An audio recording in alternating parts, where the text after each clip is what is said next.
Obviously शराब जो liquor mafia हैं, जो दर्जनों कांडों में या एक से अधिक कांडों में चार्जशीट हुए हैं, उनको भी शामिल किया गया है।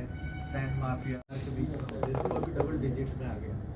तो फिरौती हेतु अपहरण में भी कमी आई है, हत्या में भी कमी आई है। जो डकैती के केस 1200 1700 हुआ करते थे पहले, वो अभी 150 200 हो रहा है। जो डकैती पहले रात में यदि आप बस में सफर कर रहे हैं तो चांस रहता था कि कहीं न कहीं आपका लूट होगा। ट्रेन में यदि सफर कर रहे हैं तो रहता था कि मैं एसपी रेलवे पटना तो एक पलामू एक्सप्रेस था। पलामू एक्सप्रेस को डकैती एक्सप्रेस के नाम से 2003 में जाना जाता था। कभी कभी जब पटना से चलती थी तो गया से पटना के बीच में एक बार कोठेउठी के आसपास जहानाबाद के पहले लूट आ जाता था। फिर जब गया से औरंगाबाद जाती थी, अनुग्रह नारायण पहले दोबारा लूटने के लिए लोग आते थे। लोग हाथ जोड़ते थे कि हम लोग लुटा चुके हैं, आप कल फिर आइए। तो डकैती एक एक ट्रेन में 2-2 बार डकैतियां होती थी। तो इन सभी चीज़ों को यदि आप तुलनात्मक ढंग से देखेंगे तो अपराध में कमी आई है, संख्या में भी कमी आई। डकैती मैं कह रहा हूँ कि 1200 से ऊपर डकैती 2004-03 में होता था, अभी करीब 150-200 साल में हो रही है। लूट की भी संख्या वैसे ही है। जो 3000 से अधिक लूट होते थे, अभी 1200-1500 लूट साल भर में हो रहा है। तो यदि आप 20 साल पहले से कंपेयर करेंगे तो भी आज के डेट में जो एब्सोल्यूट फिगर है अपराध की, वो काफ़ी कम है। लेकिन मैंने जैसा कहा कि लक्ष्य तो यह है कि जीरो अपराध होना चाहिए, समाज के अंदर कोई हत्या ना हो, किसी का भी कोई सामान नहीं लुटाए, चोरी नहीं हो, एक आदर्श स्थिति है। तो समाज हमेशा अपने को आदर्श की स्थिति में ला करके सोचती है, जो बहुत अच्छी बात है। उससे कम से कम हम लोगों पे प्रेशर बनता है पुलिस पर कि हम अधिक से अधिक मेहनत करें, अधिक से अधिक कांडों का उद्भेदन करें और अपराध रहित वातावरण निर्माण करने में हम लोग अपना योगदान दें। सर अरे सवाल किसी भी व्यक्ति राइट टू लाइफ है, उसको जीने का अधिकार है। यदि उसकी हत्या कर दी जाती है तो एकदम अनडिजायरेबल है। आपने आज भी हमें देख रहा था कि पटना सीनियर एसपी भी उन्होंने अपना प्रेस ब्रीफिंग किया, हमारे एडीजी सीआईडी भी प्रेस से बात की, तो उन्होंने बताया है कि विगत वर्षों की अपेक्षा हत्या के कांडों में कमी आई। आप यदि देखेंगे रिकॉर्ड तो 2004 के आसपास करीब 4000 हत्याएं हुई।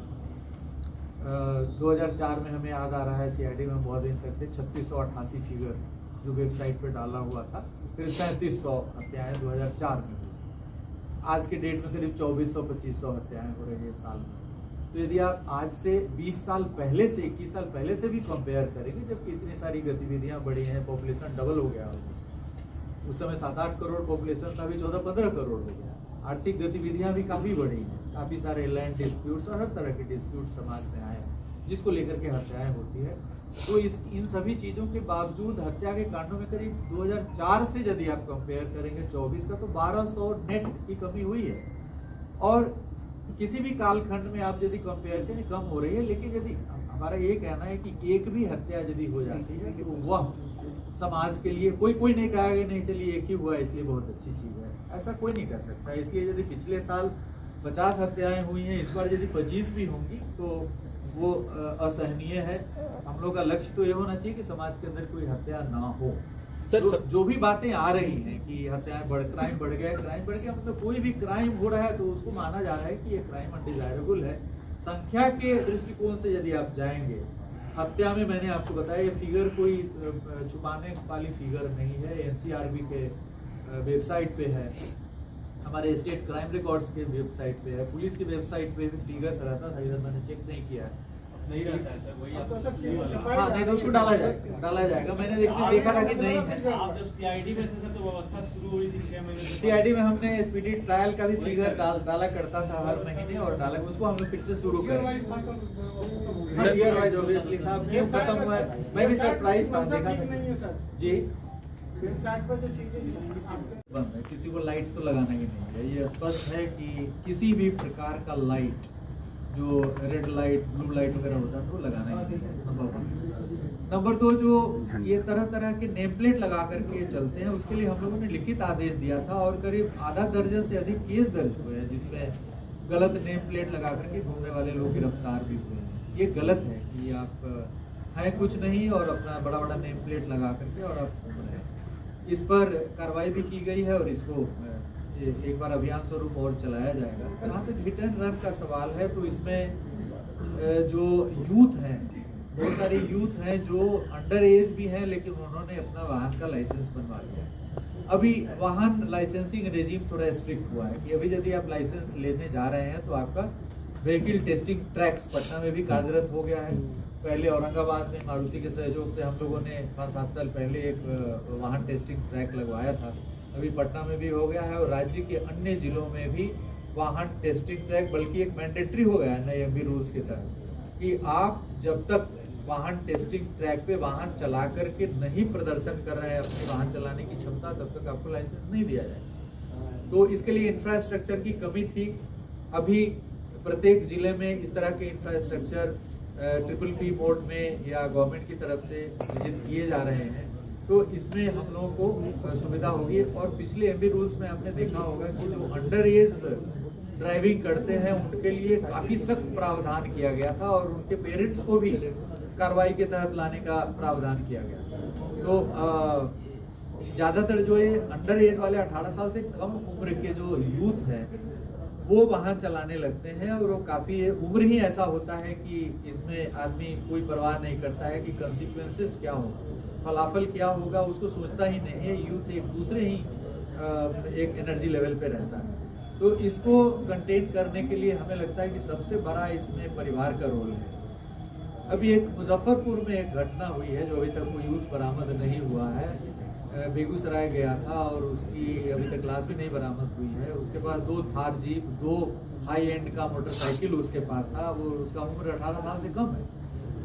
अब जो गार्जियन अपने बच्चों को यंग एज में 14 साल 15 साल की एज में मोटरसाइकिल खरीद के दे देते हैं या 4 पहिया वाहन खरीद करके दे देते हैं, somehow he is able to procure a license also, तो ये बड़ा घातक है। इस पर कार्रवाई के लिए एमबी रूल्स भी काफी सख्त किया गया था।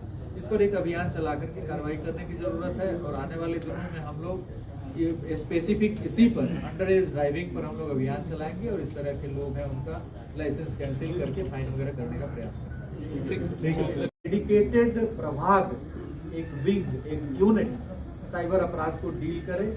इसके लिए जल्द ही एक सप्ताह के अंदर में ही सभी प्रकार की कार्रवाइयाँ पूरी हो गई है। सिर्फ नोटिफिकेशन लंबित है। एक सप्ताह के अंदर नोटिफिकेशन निकल जाएगा। साइबर के लिए एक सेपरेट वर्टिकल एडीजी और आईजी की अध्यक्षता में एक पूरा साइबर का वर्टिकल काम करेगा। अभी आर्थिक अपराध इकाई में है, उनको आर्थिक अपराध भी देखना है, साइबर भी देखना है, नारकोटिक्स भी देखना है आर्थिक अपराध इकाई। तो अभी हम लोग आर्थिक अपराध इकाई से साइबर का वर्टिकल एक सृजित करा रहे हैं। नारकोटिक्स का भी एक अलग वर्टिकल हम लोग सृजित करवा रहे हैं और ये जो नारकोटिक्स का वर्टिकल है वो आकर के हमारे प्रोहिबिशन वाले के साथ रहेगा, क्योंकि वो भी नशा से संबंधित है, ये भी नशा से संबंधित है। हमारा जो एडीजी प्रोहिबिशन है, मद्य निषेध है, उन्हीं के अंदर एक आईजी के अध्यक्षता में नारकोटिक्स का एक पूरा विंग काम करेगा। उसके लिए भी अधिसूचना शीघ्र निर्गत हो जाएगी, क्योंकि आप देख रहे हैं कि जो यूथ है हमारा, जो इतना बड़ा एसेट है हमारे भविष्य के, वो यूथ किसी न किसी कारण बस परिवेश से प्रभावित होकर के वो 12 साल 14 साल की उम्र में ड्रग्स की ओर उन्मुख हो रहा है। तो जब ड्रग्स के साथ पकड़े जाते हैं उसके बाद पुलिस हस्तक्षेप करती है, लेकिन उसके पहले जो यूथ है वो पुलिस की नज़रों से बाहर है। तो हम लोगों ने अभी पिछले सप्ताह एक अभियान चलाया था पटना पुलिस के द्वारा और अन्य पुलिस के द्वारा कि आप जो झुग्गी झोपड़ियों में इस तरह के नशा के जो केंद्र है जहाँ से नशा का वितरण किया जाता है उस पर प्रहार करें। और इसके लिए हम एक अलग से नारकोटिक्स का वर्टिकल आपको मैंने बताया कि करने जा रहे हैं, सो दैट उसकी पूरी निगरानी रहेगी। जिलों में जितने सारे इस तरह के लोग हैं जो नारकोटिक्स का वितरण कर रहे हैं, आपने हाल के दिनों में देखा हुआ हीरोइन जब्ती वगैरह में वृद्धि हुई है। एसटीएफ में भी हम लोगों ने एक नारकोटिक्स सेल खोला और उसमें डेडिकेटेड मैन पावर दिया है जो इंटेलिजेंस कलेक्ट करके और इस तरह से स्मैक, हीरोइन वगैरह जो नशीले पदार्थ हैं, नारकोटिक्स सब्सटेंसेस हैं, उस पर नज़र रखे हुए हैं और कई सारे मेजर सीजर्स हाल के दिनों में हुए हैं। नारकोटिक्स पे भी हम लोग की नज़र है, क्योंकि नारकोटिक्स ड्रग्स के कारण हमारा जो यूथ है, जो हमारा भविष्य है, अच्छे से अच्छे लोग हैं, बड़े अच्छे परिवार के लोग हैं, वो उनके बच्चे नारकोटिक्स की ओर अग्रसर हो रहे हैं, और जो नारकोटिक्स से संपत्ति अर्जित करने वाले लोग हैं उनके लिए ये कोई मायने नहीं रखता है कि हम हजारों यूथ को जो हमारे राष्ट्र के विकास में योगदान देते उनको हम नशा के चपेट में ला करके उनका जीवन बर्बाद कर रहे हैं, उनके परिवार का जीवन बर्बाद कर रहे हैं। तो एक बहुत ही घातक चीज़ है जो बड़ा साइलेंट किलर है एक तरह से। हम लोग नारकोटिक्स पे भी पूरा हम लोगों का ध्यान है, और चिंतन मंथन करके हम लोगों ने एक सेपरेट विंग्स इसके लिए क्रिएट करने का